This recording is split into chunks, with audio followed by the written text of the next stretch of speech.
Hello, job seekers. Melanie here with CGL Recruiting, and I'm very excited about our video today.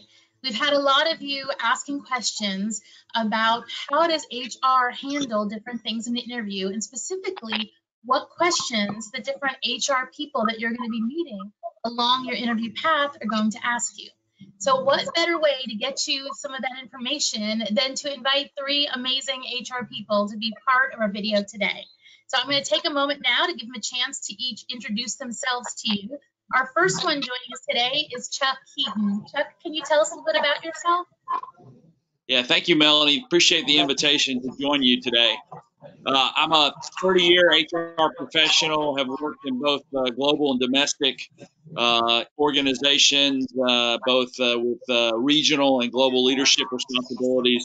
I spent the first 5 years of my career as a recruiter, and both on the college level and in the corporate level as well. And recruiting's been a big part of what I've done, especially in the last 10 years or so. It's always been a part of my responsibility. So I enjoy being able to talk about that subject and hope that we can provide some great information for people today. Perfect. And next, I'd like to introduce everybody to Hazel Frazier. And Hazel is actually, you volunteered with me several years at OTC trying to help job seekers in the oil and gas. So Hazel, tell everybody a little bit about you. Thank you, Melanie, and thank you for the invitation. My name is Hazel Fraser. I have over 15 years of experience in both domestic and international HR. I guess my specialization is a lot of the global functions within HR and different areas, Latin America, Russia, and the Middle East have been a lot of the areas where I work, and also, of course, the domestic side. Started my career as a recruiter, just like Chuck, and then moved up progressively up the ladder as a HR generalist, HR manager, and a regional HR manager. I didn't realize you both had started as recruiters until just now. It's also my pleasure to introduce you to Dawn Martin. Dawn, can you please let us know a little bit about you as well? Sure, Melanie. I am so excited to be here and to share information with this group. I'm Dawn Martin. I'm a human resources professional with 30+ years of experience in human resources. And like Hazel and Chuck, one of my first roles was focused heavily on recruiting. You're kidding me. I think we're all kindred spirit. But in my current role, I work for a Fortune 7 healthcare company. And in my current role, I focus on talent. And as a business partner, I partner with executives to select, identify, and manage talent through our pipeline. Thank you. Okay, that is incredibly hilarious. Yes. So I guess anybody who's watching this who is an HR job seeker, maybe you should start recruiting. I'm just saying. But the great thing about that, with all of the 4 of us on this video with you, is we're going to be able to answer some of these questions, both from being on the recruiting side and doing it, and then also being on that HR business partner, working, hand in hand on the talent development and talent selection, not only, with the frontline managers, but I know this team has had exposure all the way up to the C-suite.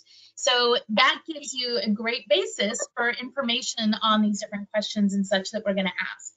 And so what I'd like to do is I asked each one of you to take a moment and prepare what was one of your favorite interview questions that you like to ask as an HR person when you're doing interviews, and what are you looking for when you do that? So Hazel, why don't we have you go ahead and start?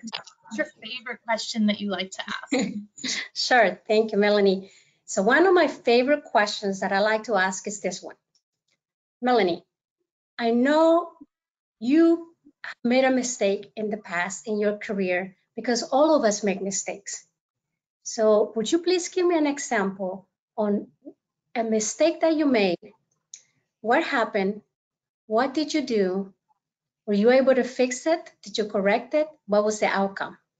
So within this question, there's actually different components or different questions. And I really like to ask this question for several reasons. There's a lot of things I'm looking for in here. Number one, this is a difficult question. It pushes people outside of the comfort zone. And I'm looking to see the reaction of candidates on how they can handle this situation where they're uncomfortable. What is their reaction? Number two, everyone makes a mistake, okay? It's a natural thing. So I wanted to see, did you take accountability for it? Did you take responsibility, or did you blame it on somebody else? Because if I'm going to hire you, I know you're going to make a mistake. It's not whether if you're going to make a mistake, it's when you're going to make a mistake, and that's okay. But what I'm looking for is to see whether you're going to take accountability for it. And number three, what did you do to correct the mistake? Did you provide any solutions? Did you do something to make sure that this does not happen again in the future?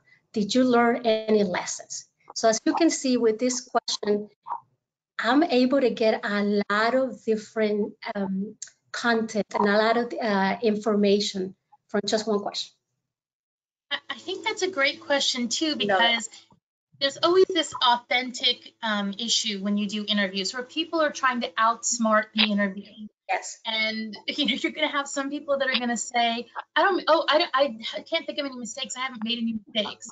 Yeah. And that immediately gets all of us going, what? And so it's a good authentic question, Hazel, because it really does make it. Here's the wonderful thing for you all job seekers. This is something that you can prepare for, right? You definitely want to have the ability to think of some of these type of mistakes in advance and think of all the different parts that Hazel just said. So when it is time and you do get asked that question, you're not struggling to remember something and remember all the parts. By doing that little bit of practice on a question like that, you really are going to be able to show great competencies, Hazel, right? Like the way that you overcame the mistake, the way that, if it was something with a team building, how you were able to build the team forward. So if you do this right and prep, you're going to be able to show so many amazing competencies against that question. But yeah, that's correct. We're not looking for perfection. We're looking for behaviors. What type of behaviors do you have that are going to help us within the company? All right. Thank you, Hazel. Okay, Dawn, I'm going to go to you. So, Dawn, what is the question that one of the ones that you really like to ask? My current favorite question, because it changes, and currently in my role, I'm really interviewing leaders. So I'm honing in on leadership behaviors. And like most organizations, and all of us, to be honest, we're all going through change. So the question I like to hone in on is, Melanie, can you share with me a time when you've led a team through a difficult change? And what I'd like you to do is step back and bring me through what was your thought process to really communicating effectively the change and how you successfully led the team through the change. If it wasn't a complete success, where did you incur any hiccups and how did you adjust? And what are you looking for in the different facets when you're asking that question? I'm looking for a number of things. I'm looking for the ability to lead people through change, the ability to be flexible, the ability to show empathy, which is a really key leadership skill, to be able to really connect with the team, manage a vision and a mission, and bring them through organizational change. Yeah, that's a question that, again, you're getting so many different factors and parts from. Yeah. Where do you think, Dawn, that people trip on that question? Where do you think they kind of get caught? I think some of the things where they get caught, and I've seen candidates trip up on, is really understanding how to connect with people that they're leading and bring them along, to talk about change management, how effective communication during times of change is important, how sometimes you have to really over communicate, how sometimes your communication is not just an email and this is the change, but sometimes it's various forms of communication. It's putting yourself in their shoes. And a lot of times you may not agree with the change, but you still need to implement it. and how do you step into that? Even though you don't agree with the change, you still need to lead the team through that change. How effective are you in that aspect as well? I think that's a brilliant question. And I think that it truly does get, a lot of people ask, just what is your leadership style? And, that's such a surface question. And I love the depth of yours that it gets to so many competencies. Yeah, and I think it's something I'm finding a lot of candidates relate to because we're living in a time of change. So we're all going through a personal change, a professional change, organizational change, a lot of different changes. So I think it's an appropriate question for where we are today. Job seeker, sometimes we get so much more data about you that shows well on you when you actually do cover something like this, where maybe it didn't go as smooth as it could have gone. And maybe the change really required you to adjust your approach or learn from it and then do something different for the future, because that gives us tons of competency information about you, of all those other behaviors which everybody needs to be successful, right? None of us are perfect at all. So having insight into those different areas makes a huge difference for all of us. All right, Chuck, you're up. What's your favorite question you'd like to ask? Yeah, I've got a lot to live up here. My colleagues have set the bar high. I like to be a little more non-traditional, maybe a little unconventional. So I really ask. I'm always curious about people's stories. Like, how did you decide to pursue, this career? What were the drivers in that decision? Who influenced you to be an HR professional? And I find that, because a lot of times people aren't expecting that kind of question. It's a little bit of surprise. So how do they react to that? But two is, how passionate are they about what they're doing? And what drives them, to be an HR professional or a recruiter or whatever position that you're talking about. So a lot of times you can get some answers that people wouldn't normally share in that conversation, and it can set a different tone with the conversation that you're having, with a candidate. So I like to be a little non-traditional, a little unconventional, because it sets an interesting tone for the conversation.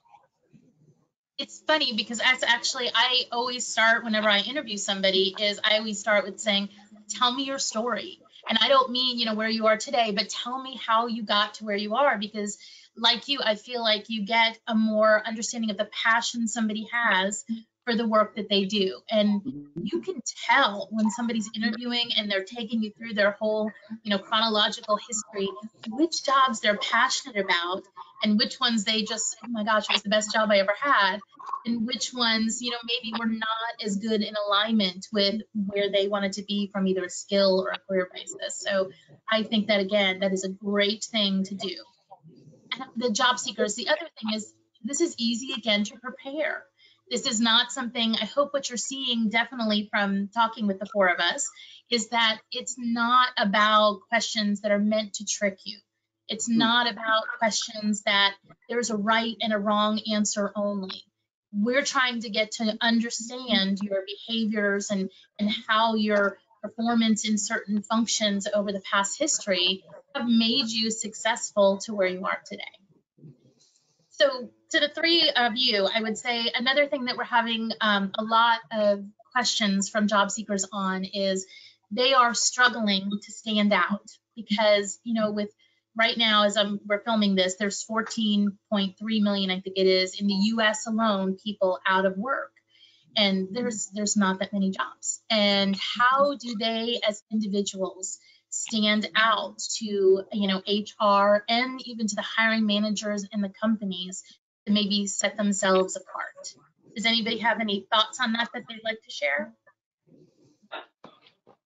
It goes back to those basics of networking. And, as you know, Melanie, your network is equivalent to your net worth sometimes. The current role that I'm in, I got via networking. And that is kind of the hidden job market. I think to stand out is to make a connection, if you can, within the organization you're seeking to join, and see if there's someone who can forward your resume, review it, give you insight as to what that role entails so that you can adjust your resume to make sure that you're showing yourself as the best possible fit for that job. So it's those types of basic things that I think help.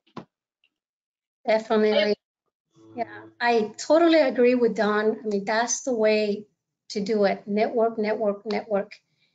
And what I suggest is once you get an interview, provide examples of your work. Sometimes the interviewers ask, tell me about this, tell me about that. And say, yes, of course I will tell you, but let me give you examples. Here's an example, here's specific.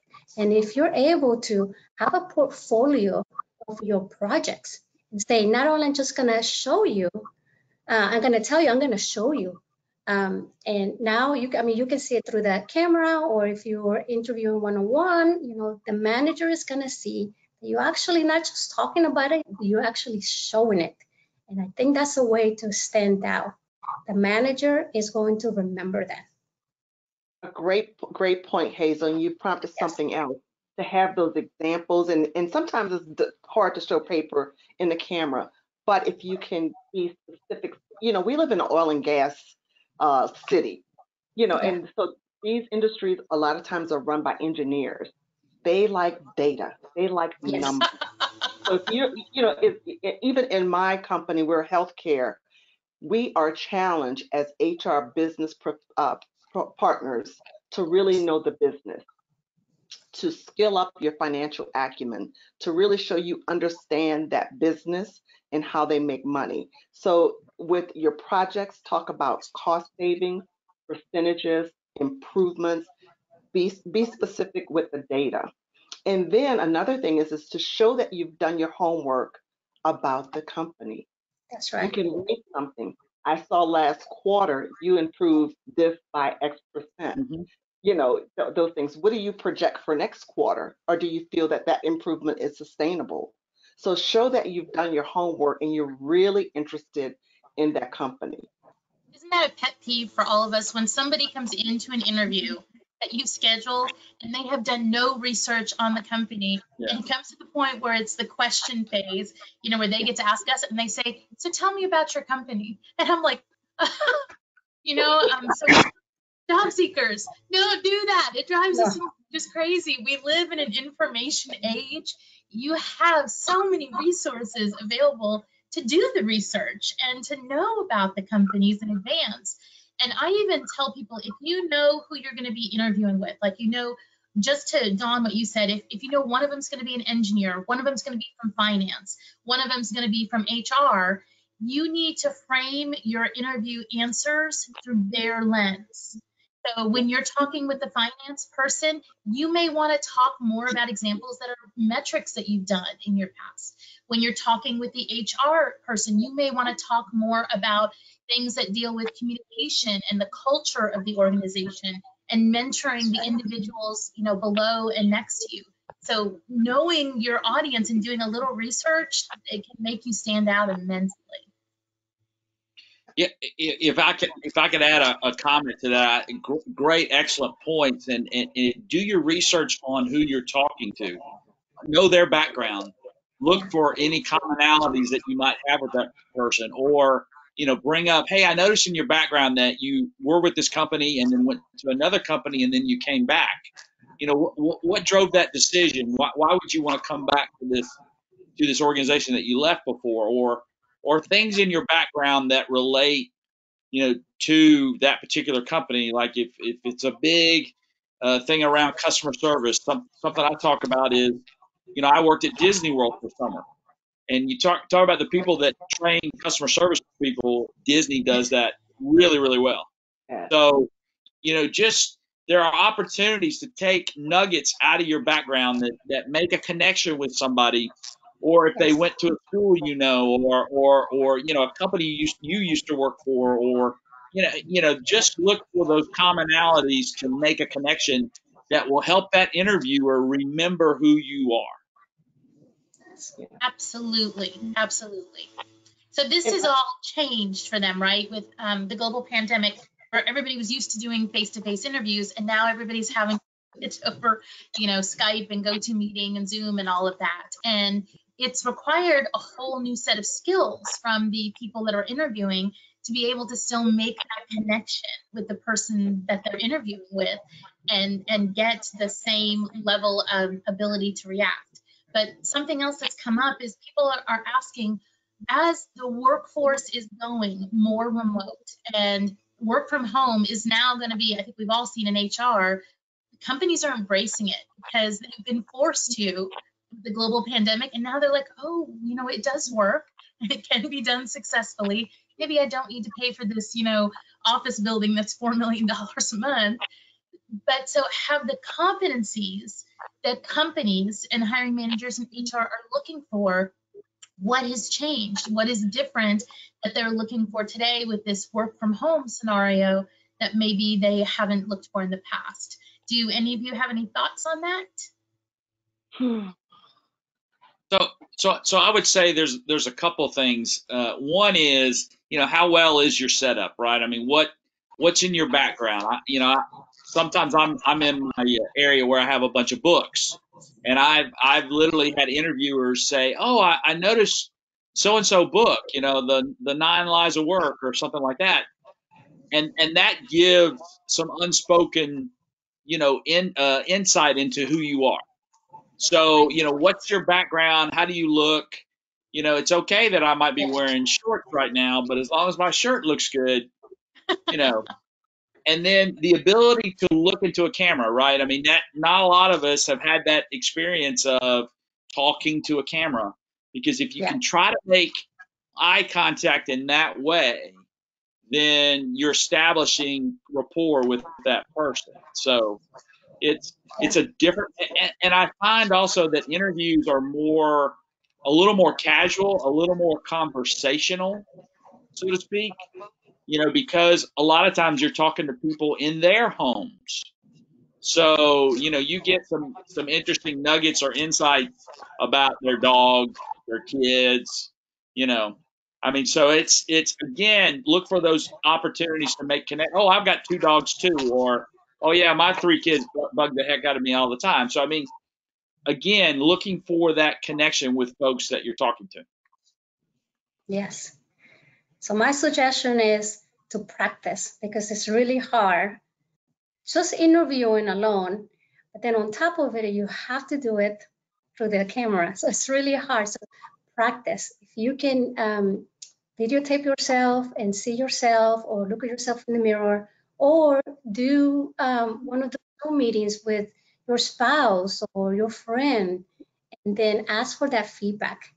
Okay, because the more you practice, then the easier it is to make that connection, just like Chuck said. At the same time, one of the things that is really important is to remain professional. Yes, you're doing the interview at home, and you may be in your shorts, just like Chuck said, and you're more casual. Still, this is an interview, so make sure that you're prepared and that you act in a very professional manner.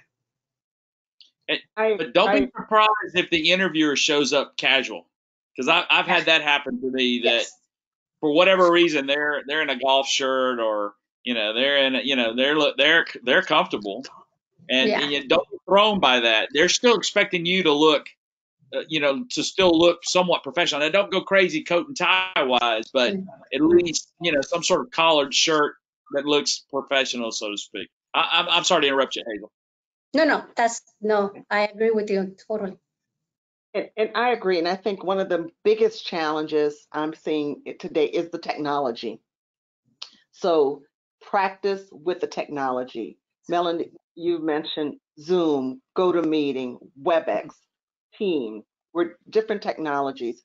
Practice before, make sure your computer is set up. And I am showing a really poor example. If I was interviewing, I would not use this background. Remember, you want a neutral setting. If I have to sit here, I would figure out how to blur the background. And sometimes the backgrounds that show the beach, and I've had people show up with that, not the most appropriate, but definitely practice with the technology. Make sure that your audio is clear, your camera is clear, and it is to Hazel's point, you're looking at the camera, and Chuck said making eye contact. I once did an interview with someone who had a screen and a laptop, and the entire conversation they were like this. So it made it very difficult to have an effective interview. You know, it's we've released our 100th video a little bit ago, and so it was a very exciting time. And when I go back now and I watch like the first, second, and third interview videos we did, I'm like, dang it, because I'm not looking at the camera, and it takes time to get comfortable doing that, you know. So it's not natural. I mean, it wasn't natural for me. I don't think it's natural for most people, and Right. so all of that practice is so incredibly important. There's no doubt. Yes, we're evolving, we're changing. You know, Hazel had a great suggestion to practice on certain platforms such as Zoom. You could record it. You could record telling your story, because 90% of the time you're going to say, you know, have your resume, tell me about your background, or tell me your story, as Chuck said. You could practice that, and then you could play it back and do some critiquing and adjusting and see how you look and appear on camera. And always, you know, modulate your voice appropriately, and whenever appropriate, smile. Yes. Definitely. And also the whole lighting piece. I mean, I think a lot of people don't realize how cameras pick up your face. And if you don't have a light that's shining towards you, and certainly you don't want a light behind you, because it creates this shadow, or it creates a darkness over your face. So there's tricky dynamics there that you have to get comfortable with, and make sure you've got the right place setting, you know. So it is definitely different. It's not the normal, but you have to get comfortable with it if you're going to make a good impression. And your eyes are the window to your soul, right?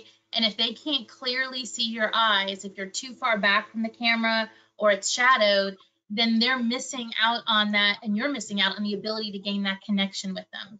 And Yeah. you know, I think sometimes people go into the interview process thinking it's adversarial, and it's not, right? We want nothing more than for you to be the absolute best right candidate that we can close down this job and move forward with getting back to business.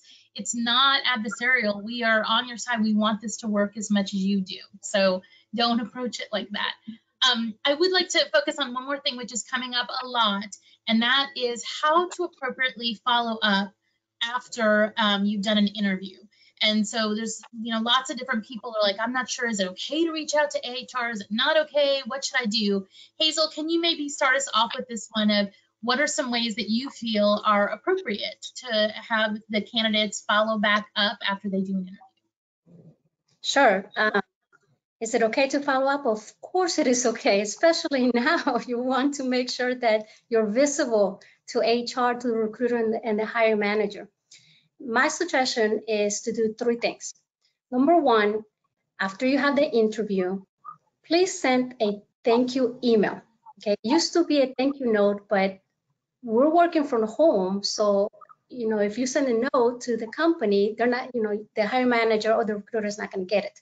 So I suggest to get to do a thank you email. Okay, they're going to get it. In the email, be very specific. Your name, the position, you know, and the date of the interview. If it was yesterday, say, you know, it was yesterday, and this and that. Why? Because the recruiter and the hiring manager probably have more than one vacancy. So you want to make sure that they remember you. Make sure that you're very grateful and that you're very thankful for the opportunity of obtaining this interview. So you make sure that you let them know that you're very grateful. Number 3, say that you're very interested in the position. You have the knowledge, the skills, the ability to provide value to the company, to solve solutions to the company. If in the interview you talk about any, maybe the hiring manager talks to you about any problems that he's facing or she's facing, make sure that in the email you say, you know, with this knowledge that I have and this, you know, I am going to provide you the solution to this problem, and be specific to the problem that the hiring manager mentioned. And then also one thing that is super important, especially now, is to make that connection. So maybe like 1 or 2 sentences, try to connect with the hiring manager and the recruiter. You know, maybe both of you volunteer at the same place. Maybe during the interview, you know, started talking about the place you volunteer. Maybe you went to this same school or something like that. Make sure that you put it in there. That way, the hiring manager and the recruiter is going to remember you. And so those are the things that I suggest. That's number 1. Number 2, just wait. Okay, it's not gonna wait maybe one week, maybe 2 weeks. Maybe at 2 weeks, follow up. You know, if you didn't get any response, it's okay to check in. Call the recruiter, call the hiring manager, or send an email and say, you know, I'm still interested in the position. I wanted to see if the position is still open.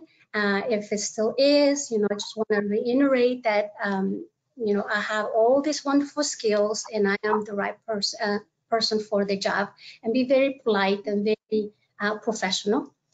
And hopefully you get the job. If you don't get the job, it's still okay. You know, the last thing that I suggest is, if you do not get the job, still connect with that recruiter and with the hiring manager, because maybe the reason you didn't get the job is because of things that has nothing to do with you. You know, maybe they closed the vacancy. Maybe it was like an internal person that took it. You know, it has nothing to do with you. If you still connect with the hiring manager or the recruiter and you network, who knows, they may call you in the future. Or something that I seen is, once you have that connection, they may refer you to another company or to people that they know. I seen it. I had definitely done that, where I have referred this wonderful candidate to my colleagues. So make sure you do those 3 things. Is there anything else, Dawn and Chuck, that you would add to that in regards to following up? I think Hazel did a perfect summary. You know, she hit all the high points that I would add, and that is, you know, the one thing I enjoy is something specific to bring me back to our conversation.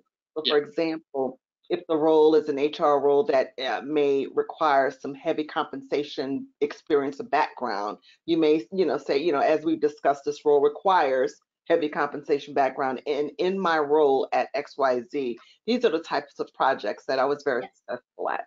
You know, so just to kind of bring that conversation back to their memory. Yeah, I would say that if there was something specific that the interviewer said that you can fit into that letter, that email, you know, hey, I was really impressed with the way you talked about the values of the company or the challenges of the position, or, you know, whatever, you know, anything that you can pull out as, you know, Hazel and Dawn have talked about, that anything to make that connection for them to remember you, do it, go for it. I love too, Hazel, what you said about that even if you don't get the role, to still follow up, right? And to still make that network and make that connection, because you are right. Most times we have 5 or 6 just amazing candidates, and it comes down to such a minuscule difference why one gets chosen over the other. So even though, you know, you weren't for this one, you know, hopefully there's a new one that comes up or in a different department that we're going to make that connection, and you'll be the one that we call. That's right. Okay, so before I let the 3 of you go, is there any other advice that you would give to job seekers as they are doing their best to make it day in and day out in this job search world and to find that next great role? I would say network, be flexible, be open to different industries. I've worked in a number of industries: healthcare, oil and gas, telecommunication. Those skills, those human resources skills, are valuable, and some of the issues are the same across all industries. Be open to contract roles. Just be flexible, hang in there. This is temporary. That right role is right around the corner for you. That's right. Remain positive. Yeah. Yeah, I think people need to think about that one conversation will lead to another, typically. So, you know, it always opens another door. So just keep plugging. I know it's not easy, but try to reach out to one new person every day if you can. And typically that will open, if there's nothing available with that particular person, sometimes it will lead to another conversation, which could lead to something else. So, don't networking are, is the three, pieces of advice I think we all have, and just hang in there, because it is a grind, it is a challenge, but don't beat yourself up, because it's going to take time. Yeah, Also, I would like to add something else. Networking is not a one-way street. It works both ways. When I was Yeah. in job hunt, I would get information on roles that weren't the perfect fit for me. I was happy to refer them on to someone else.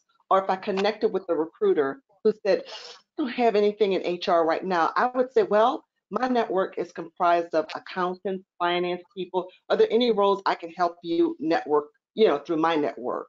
So be willing to offer, be willing to pay it forward. It comes back to you tenfold. Yeah. Yeah, And absolutely. Absolutely. yeah. Talking about network, don't just network with people that are employed. Network with people that are looking for opportunities just like you, because you never know. I remember my very first job as a recruiter, when I got into the HR career, I didn't know anybody. So I started networking, and a person that was unemployed had an interview at a large company, and she did not get the job, but then she referred me for a junior position. Wow. And that's how I got it. So you just never know. Exactly. Yeah.